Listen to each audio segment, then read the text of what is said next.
These roads are smooth, okay, but yet if we are trying to cruise in a speed of 70, it's still dangerous because here and there's a sudden pothole, sudden patch of work which is not done properly. So this seems to be like another town, which is Huduguru. I don't know if I'm pronouncing them right. Any Kannadigas? Correct me if I'm wrong.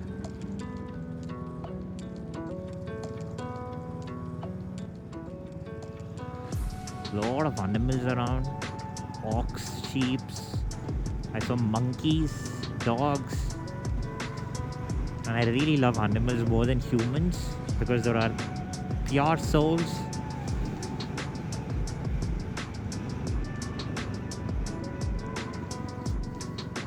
Oh, look at this curve.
Will find folks like these coming in randomly, but if something goes sideways, everybody is going to support them because they're localites.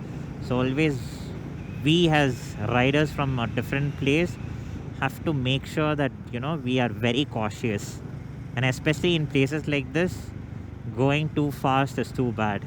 So I always lock my speed within 40, 60, 80 and not go beyond 80. This patch up pretty much looks like a speed breaker because from far it looks a little bulged and gives a perspective of that there's a speed breaker put up there, but it's not. It's just a patch up.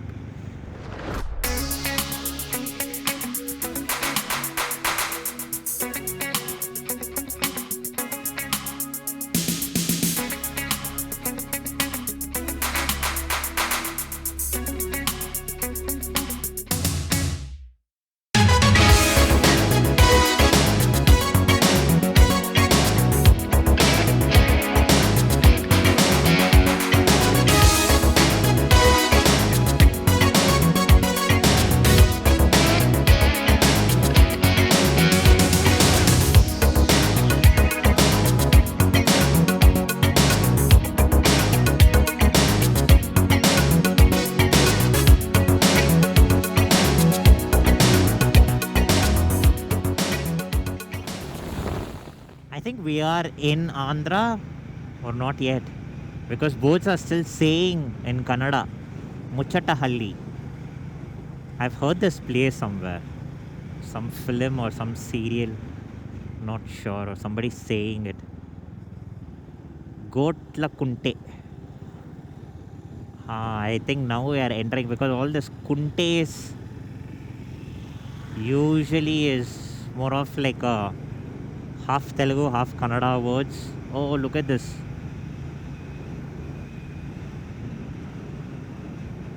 This is exactly why everybody should take their bikes and go out for a spin, explore places, because this is something that I've never seen before in my life and I'm seeing it for the first time. And it gives me a really good vibe, very positive vibe, because everything around me is green. The air is so clean. There's no pollution, literally, no noise pollution.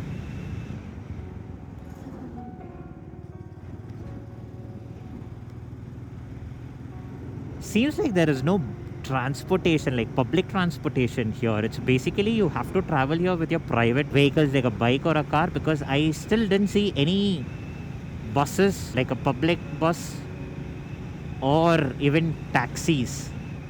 It's usually these Tata Ace or smaller good vehicles or bikes. Cars also I'm seeing very less. Wow. Is the road dug completely? Oh no, there's... that particular portion was in a very bad state. So another 15 kilometers. I don't know why, but Google is giving me a very yellow indication which says that there's light traffic, but doesn't seem like that. It's pretty empty out here.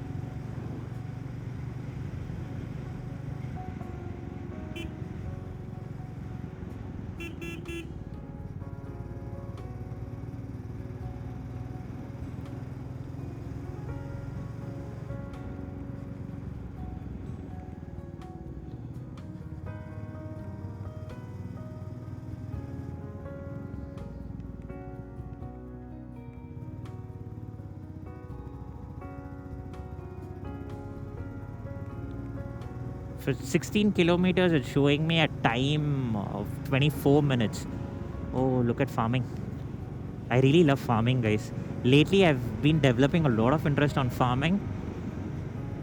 Also because it gives you a good amount of money, if you really know how to get things done. Because I've met with few folks who are into farming.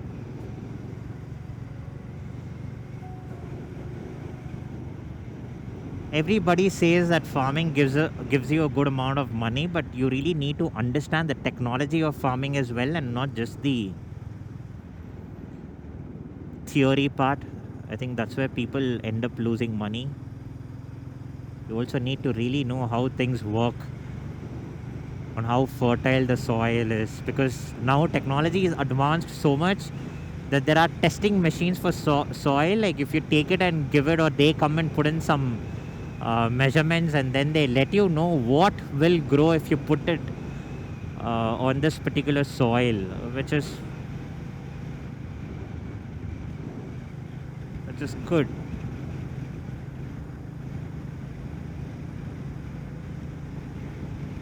The place is just getting more deserted and deserted. I'm right beside a big hill. There's hill actually on both my sides, but on my right it's very close. On my left it's a little further.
these roads are smooth, okay, but yet if we are trying to cruise in a speed of 70, it's still dangerous because here and there's a sudden pothole, sudden patch of work which is not done properly.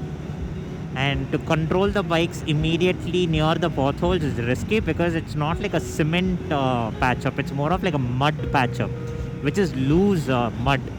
And since it's rained yesterday, the mud is not tight. So you're definitely going to skid if you're going to do some braking on top of that mud. So be very careful on places like this.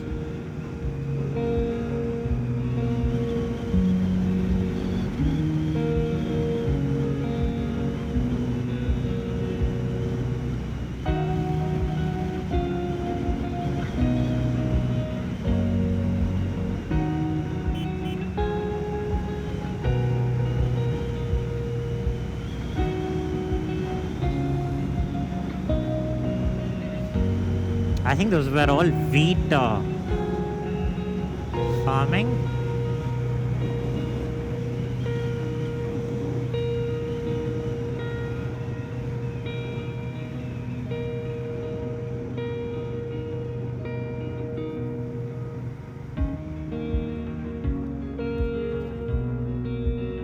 See, uncle had no worries of what speed I'm coming at.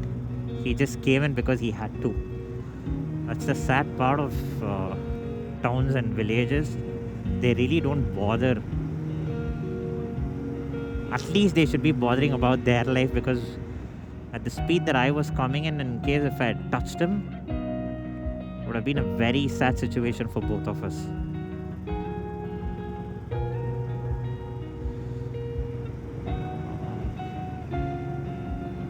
I'm still a little confused about the road because Lepakshi was supposed to be on a main road or something like that, is what I was assuming. But this is literally taking me inside the village until now. So I'm still a little curious.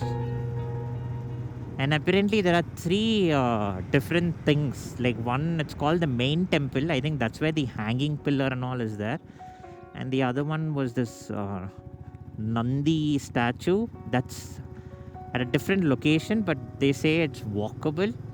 And then again from there, there's something called as the Jaitu theme park or just park.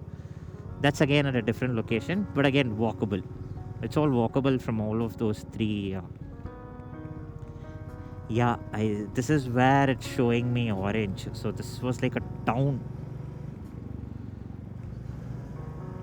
It's a little smaller road.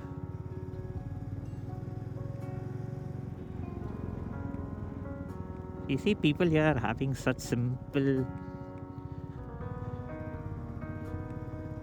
peaceful lives, like no rat races, no corporate jobs, no Google or Zoom meetings.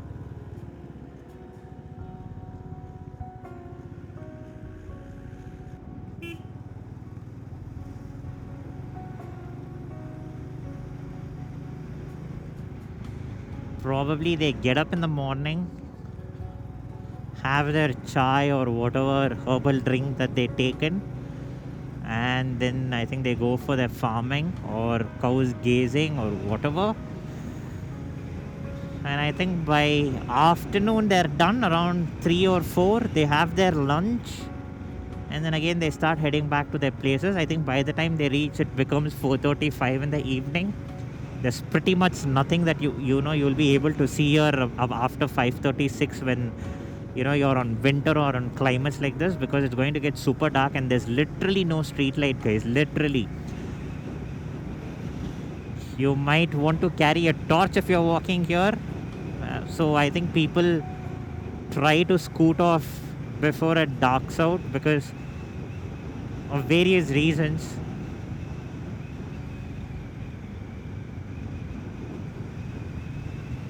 So 5:36 their life, at least their work life ends, and then they have ample amount of time to spend with their families. Unlike us from the city, get up at morning 7:30, and then because you have to be in office at 9, right? So you cannot get up at 9. You have to leave your home at 7:38 maximum.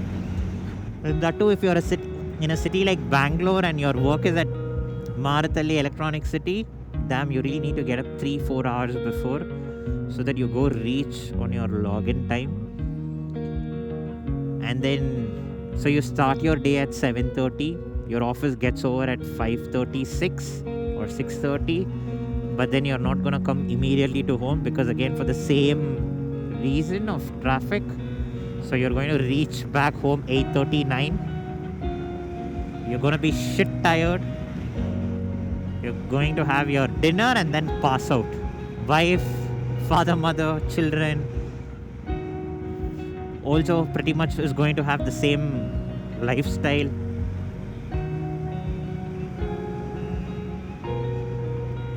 And people only get to see their faces or speak with each other only on Saturdays or Sundays. That too, if you're lucky enough.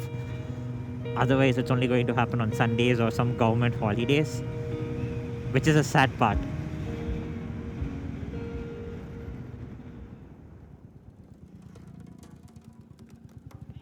Oh, why is there a road like that over there?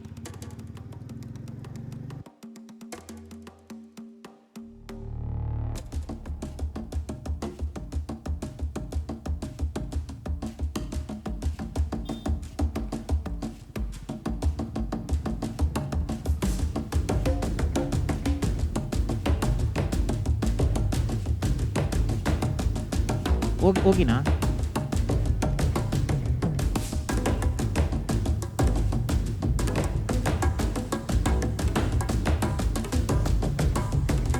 ತತ್ತ ಈ ಕಡೆ ಬಂದು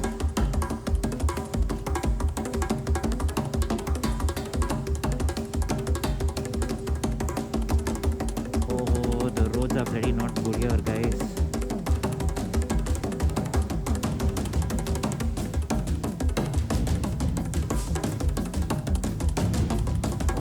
Put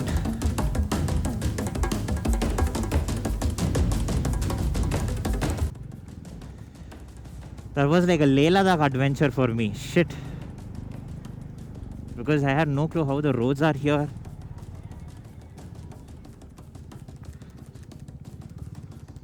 My shoes are all like fucked up right now at this movement.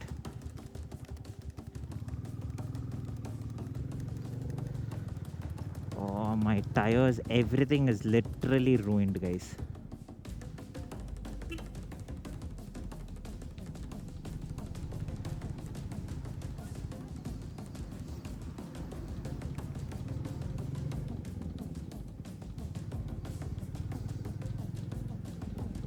But anyways, it's a part of the adventure. We guys are out here for adventure, and when one comes, we shouldn't be complaining about it. But my only complaint here is I really need to wash my shoes. Like, my shoes are half way into the mud. And I'm not even wearing a riding boot. It's like my normal Puma sneakers. And I'm really sad for that.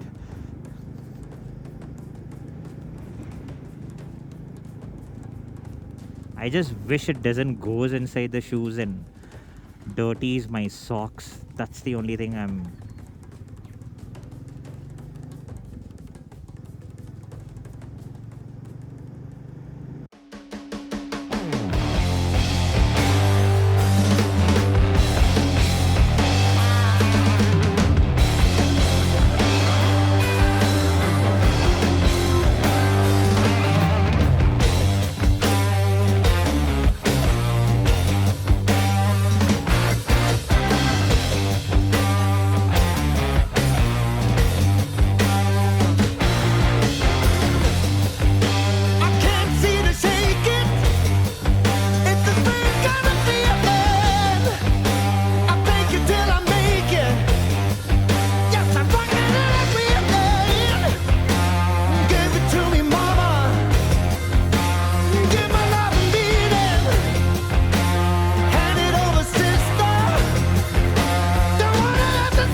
So we've just come near the entrance, guys.